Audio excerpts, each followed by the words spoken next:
بسم اللہ الرحمن الرحیم۔ السلام علیکم۔ ایک مرتبہ سید الانبیاء نبی اکرم صلی اللہ علیہ وسلم طواف فرما رہے تھے کہ ایک اعرابی کو اپنے آگے طواف کرتے ہوئے پایا جس کی زبان پر یا کریم کی صدا تھی۔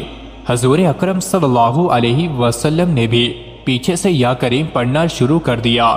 وہ اعرابی رکن یمانی کی طرف جاتا تو پڑھتا یا کریم، سرکار دو عالم صلی اللہ علیہ وسلم بھی پیچھے سے پڑھتے یا کریم۔ وہ اعرابی جس سمت بھی رخ کرتا وہ پڑھتا یا کریم۔ نبی اکرم صلی اللہ علیہ وسلم بھی اس کی آواز سے آواز ملاتے ہوئے یا کریم پڑھتے۔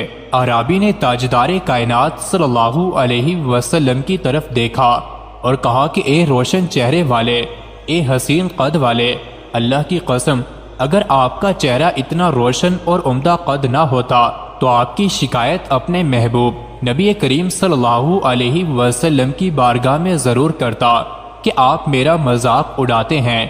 آپ صلی اللہ علیہ وسلم مسکرائے اور فرمایا کہ کیا تو اپنے نبی کو پہچانتا ہے؟ اس نے عرض کیا نہیں۔ آپ صلی اللہ علیہ وسلم نے فرمایا کہ پھر تم ایمان کیسے لائے؟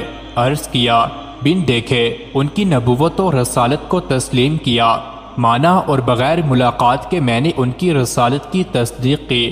آپ صلی اللہ علیہ وسلم نے فرمایا مبارک ہو، میں دنیا میں تیرا نبی ہوں اور آخرت میں تیری شفاعت کروں گا۔ وہ حضور علیہ السلام کے قدموں میں گرا اور بوسے دینے لگا۔ آپ صلی اللہ علیہ وسلم نے فرمایا میرے ساتھ وہ معاملہ نہ کر جو اجمی لوگ اپنے بادشاہوں کے ساتھ کرتے ہیں۔ اللہ نے مجھے متکبر و جابر بنا کر نہیں بھیجا بلکہ اللہ نے مجھے بشیر و نذیر بنا کر بھیجا ہے۔ راوی کہتے ہیں کہ اتنے میں جبرائیل علیہ السلام آئے اور عرض کیا کہ اللہ جل جلالہ نے آپ کو سلام فرمایا ہے اور فرماتا ہے کہ اس عرابی کو بتا دیں کہ ہم اس کا حساب لیں گے۔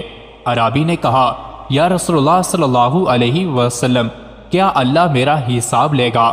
فرمایا ہاں، اگر وہ چاہے تو حساب لے گا۔ عرض کیا کہ اگر وہ میرا حساب لے گا تو میں اس کا حساب لوں گا۔